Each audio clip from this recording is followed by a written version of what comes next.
जिसका नाम था छत्रपति शिवाजी महाराज। सन 1627 ईस्वी पूरे भारत पर मुगल साम्राज्य का आधिपत्य था।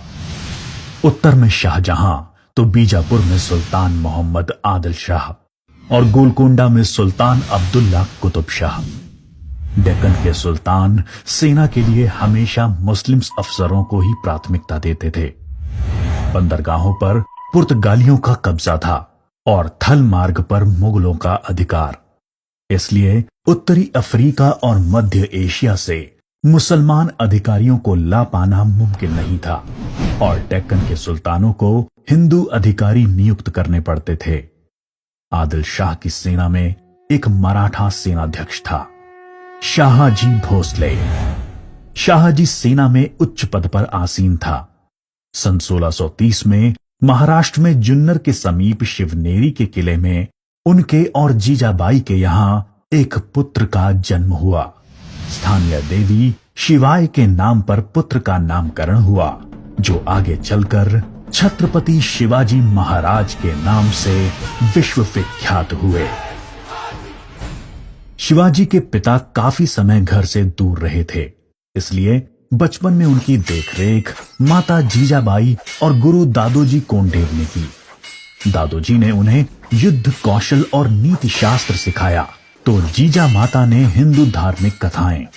जब दादोजी का सन 1647 में निधन हुआ, तब उनका ये मानना था कि शिवाजी अपने पिता की ही तरह आदिल शाह की सेना में उच्च पद पर आसीन होंगे, लेकिन विधि को कुछ और ही मंजूर था।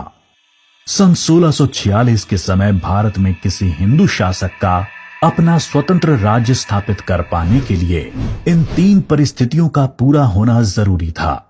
एक, कि वो शक्तिशाली साम्राज्यों के केंद्र से दूर हों, जमीन खेती के लिए अनुपयोगी हो और जंगलों से घिरा हुआ हो, ताकि छापामार युद्ध या गुरिल्ला वॉरफेयर करा जा सके। ये परिस्थितियां 1646 में शिवाजी के लिए अनुकूल बनी, जब उन्होंने स्थानीय किसानों मावली के समर्थन से अपनी सेना का निर्माण किया। शिवाजी को भली भांति याद था कि किसी भी साम्राज्य को स्थापित करने के लिए किलों की क्या महत्व है, इसलिए सिर्फ 15 साल की उम्र में ही उन्होंने आदिल शाही अधिकारियों को रिश्वत देकर तोड़ना, चाकन एवं कोंडना किलों को अपने अधिकार में कर लिया। इसके बाद उन्होंने आबाजी सोमदेव की मदद से थाना, कल्याण और भिवंडी के किलों को मुल्ला अहमद से छीनकर अपने अधिकार में कर लिया। इन घटनाओं से आदिल शाही साम्राज्य में हड़कंप मच गया। शिवाजी को रोकने के लिए उनके पिता को गिरफ्तार कर लिया गया। इसलिए शिवाजी ने अगले 7 बरस तक आदिल शाह पर सीधा आक्रमण नहीं किया। शिवाजी ने यह समय अपनी सेना को बढ़ाने और प्रभावशाली देशमुखों को अपनी ओर करने में लगाया। धीरे धीरे उन्होंने एक विशाल सेना खड़ी कर ली, जिसके घुड़सवार नेताजी पलकर ने संभाल रखी थी और पैदल सेना यशाजी कनक ने। अब तक शिवाजी के पास 40 किले भी आ चुके थे। शिवाजी के बढ़ते प्रभाव को रोकने के लिए सन 1659 में बीजापुर की बड़ी साहिबा ने अफजल खान को 10,000 सिपाहियों के साथ शिवाजी पर आक्रमण करने का हुक्म दिया। अफजल खान अपनी क्रूरता और ताकत के लिए जाना जाता था। उसने शिवाजी को खुले युद्ध करने के लिए उकसाने के लक्ष्य से बहुत सारे मंदिरों को तोड़ डाला और कई बेगुनाह नागरिकों का कत्ल कर डाला। लेकिन शिवाजी ने चतुराई और रण कौशल का परिचय देते हुए छापामार पद्धति से युद्ध चालू रखा। इस समय वो प्रतापगढ़ किले में रहे, जो कि चारों तरफ से घने जंगलों से घिरा हुआ था। अंत में अफजल खान ने शिवाजी को धोखे से मारने की साजिश रची। उसने शिवाजी को मिलने का न्योता भेजा। जब वो मिले, अफजल खान ने अपनी मजबूत पकड़ में शिवाजी को दबाकर मार डालने का प्रयास किया। शिवाजी पहले से तैयार थे। अपने छुपाकर रखे हुए बाग नाका से उन्होंने अफजल खान का पेट ही चीर डाला, जो कि उनसे 2 गुना विशालकाय था। इसके बाद प्रतापगढ़ की लड़ाई में शिवाजी ने अफजल खान की सेना को करारी मात दी। शक्तिशाली अफजल खान की हार से बीजापुर का सुल्तान स्तब्ध रह गया। अब की बार रुस्तम जमान को भेजा गया। 28 दिसंबर 1659 को शिवाजी ने रुस्तम जमान की सेना पर सामने से हमला बोल दिया। साथ ही उनकी सेना की 2 और टुकड़ियों ने दोनों दिशाओं से रुस्तम की फौज पर आक्रमण कर दिया। रुस्तम जमान शर्मिंदाजनक स्थिति में लड़ाई के मैदान से अपनी जान बचाकर भाग गया। सन 1660 में आदिल शाह ने अपने सेनापति सिद्दी जौहर को शिवाजी पर हमला करने के लिए भेजा। शिवाजी पन्हाला किले में थे और सिद्दी जौहर की सेना ने किले को चारों ओर से घेर लिया। शिवाजी ने सिद्दी जौहर को मिलने का न्योता दिया और जब वो मिले, आदिल शाह को संदेश भिजवा दिया कि सिद्दी जौहर उनसे गद्दारी कर रहा है। इससे आदिल शाह और सिद्दी जौहर के बीच लड़ाई छिड़ गई, जिसका फायदा उठाकर शिवाजी एक रात अपने 5000 सिपाहियों के साथ पन्हाला किले से बाहर निकल आए। बाजी प्रभु देशपांडे ने न सिर्फ सिपाहियों के साथ दुश्मन सेना को उलझाए रखा, जिसकी वजह से शिवाजी सकुशल विशालगढ़ पहुंच गए। इस लड़ाई में बाजी प्रभु देशपांडे को अपने प्राणों से हाथ धोना पड़ा। उनको महाराष्ट्र के इतिहास में एक महान योद्धा माना जाता है। इसके बाद बीजापुर की बड़ी बेगम ने औरंगजेब से शिवाजी को पकड़ने के लिए विनती करी। उसने अपने मामा शाइस्ता खान को 1,50,000 सैनिकों के साथ शिवाजी से युद्ध करने भेजा। शाइस्ता खान ने अपनी विशाल सेना के बल पर पुणे पर कब्जा कर लिया और शिवाजी के निवास स्थान लाल महल पे अपना बसेरा डाल दिया। शिवाजी ने चालाकी से अपने 400 सिपाहियों के साथ शादी के बारातियों के वेश में पुणे में प्रवेश कर लिया। रात के समय उन्होंने सीधे शाइस्ता खान के ऊपर खतरनाक हमला बोला। खान ने खाकी से कूदकर अपनी जान बचा ली, पर शिवाजी की तलवार की वार से अपनी 3 उंगलियां गंवा बैठा। उंगली तो गई और इज्जत भी। फिर शिवाजी ने सन 1664 में मुगल व्यवसायी केंद्र सूरत पर आक्रमण करके उसको तहस नहस कर डाला। औरंगजेब आग बबूला होकर 60 वर्षीय राजपूत सेना नायक मिर्जा राजा जय सिंह को अपने 1.5 लाख सैनिकों के साथ शिवाजी से लड़ने के लिए भेजा।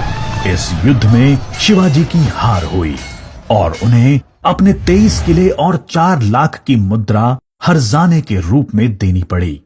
उन्हें अपने 9 वर्ष के पुत्र संभाजी के साथ आगरा जाना पड़ा। शिवाजी को नियंत्रित रखने के लिए पहले यह तय हुआ कि उन्हें मुगल दरबार में कोई पद दिया जाए, लेकिन औरंगजेब ने उसको बदलकर शिवाजी को घर में कैद करने का आदेश दे दिया। औरंगजेब नहीं जानता था कि यह गलती बहुत महंगी पड़ेगी। शिवाजी ने बीमारी का बहाना बनाया और अपने स्वास्थ्य को ठीक करने के आशीर्वाद के लिए साधु संतों और फकीरों को रोजाना मिठाई और उपहार भेजने की इच्छा जताई।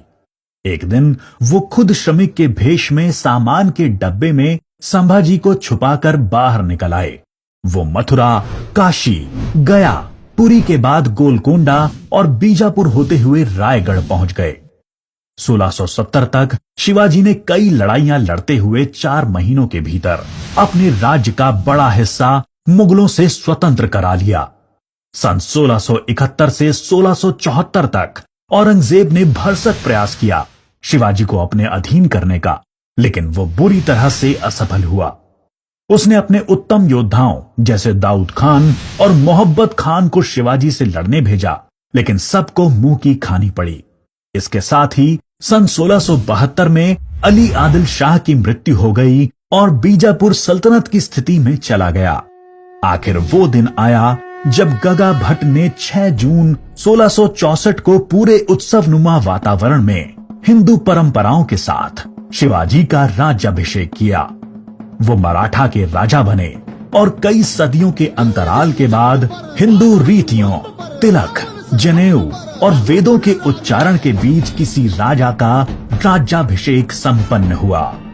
शिवाजी की महानता सिर्फ उनकी बहादुरी और युद्ध कौशल में ही नहीं थी, वो एक योग्य प्रशासक भी थे। उन्होंने धर्म के आधार पर कभी किसी के साथ पक्षपात नहीं किया। उनके कई अधिकारी, यहां तक कि उनके व्यक्तिगत अंगरक्षकों में कुछ मुसलमान भी थे। उन्होंने कभी किसी भी नारी का निरादर नहीं किया। यहाँ तक कि युद्ध में हारे हुए दुश्मनों की स्त्रियों को भी सम्मान सहित वापस भेज देते थे। गुरिल्ला युद्ध, किलों का उपयोग और नवसेना का निर्माण भारत में पहली बार शिवाजी ने ही करा। उन्होंने 4 किलों तथा 2000 सैनिकों से शुरुआत की थी और उनकी मृत्यु के समय तक ये गिनती 300 किलो एवं 1 लाख सैनिकों की हो गई थी। मार्च 1680 में शिवाजी का स्वास्थ्य खराब हो गया। तेज बुखार और पेचिस के चलते 5 अप्रैल 1680 को 52 साल की छोटी सी उम्र में इनका स्वर्गवास हो गया। औरंगजेब ने सोचा कि शिवाजी की मृत्यु के बाद मराठा राज्य खत्म हो जाएगा, लेकिन ऐसा हुआ नहीं। पहले उनके पुत्र संभाजी ने और उसके बाद छत्रपति राजा राम ने मराठा शासन की बागडोर संभाली। औरंगजेब को करीब 25 सालों तक मराठाओं के साथ युद्ध लड़ना पड़ा, जिसकी वजह से वो अपनी मृत्यु के समय तक पूरी तरह से बर्बाद हो चुका था।